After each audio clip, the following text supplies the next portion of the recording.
I've had to do CPR on someone probably about 50 to 60 times. And most of the time, I didn't have the AED with me because I wasn't able to fit it on my motorcycle.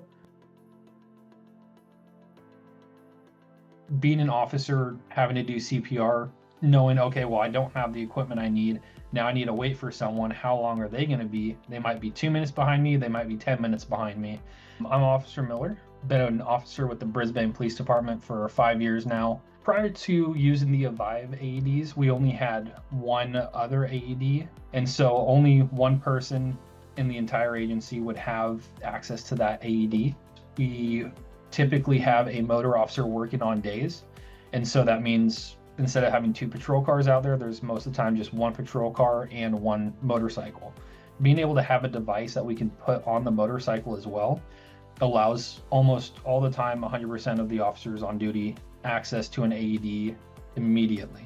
My name is Jeremy Dennis. I'm currently the city manager of Brisbane, California. On a day-to-day basis, public safety comes up all the time.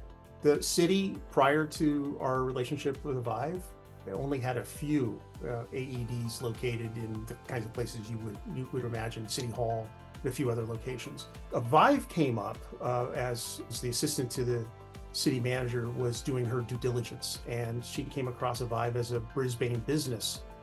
That alone was a great selling point, obviously, for our community. But once we looked further, we realized you guys sold a very superior product. We're impressed with its size and ease of use, and that's why we started the conversation. To be honest, my first impression was, why didn't we know about this sooner? It was pretty much everything that we were looking for, because our other AED, it's large, it's clunky, it has no smart features, we can't monitor it. And so seeing all these different features such as the GPS tracking, having it be compact, being able to put it on our motor officer units, as well as being able to monitor all the diagnostics from the portal, it was a no-brainer for us to switch over to that because it just made everything so easy. We had a conversation internally about areas of town that had more traffic, areas of town that otherwise just don't have a support system, areas of the street where there are businesses, for example. It makes sense to co-locate devices in that way. Areas like the marina, we have a very active marina in Brisbane. We wanted to place more out there. If anyone off the street were to grab the device and have to use it, I'd be very confident that they'd be able to use it.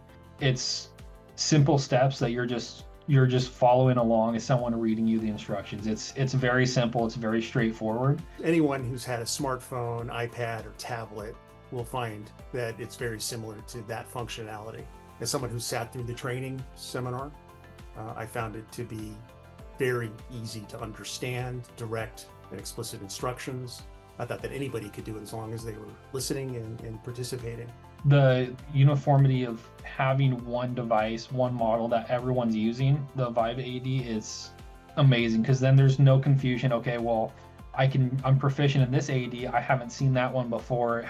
Is it going to be the same? Am I going to be able to operate it?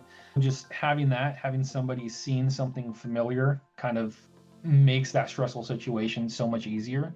Including police departments in this conversation is critical. My hope is that by placing Avive AEDs on police vehicles, we have ensured that we're going to save lives in the future.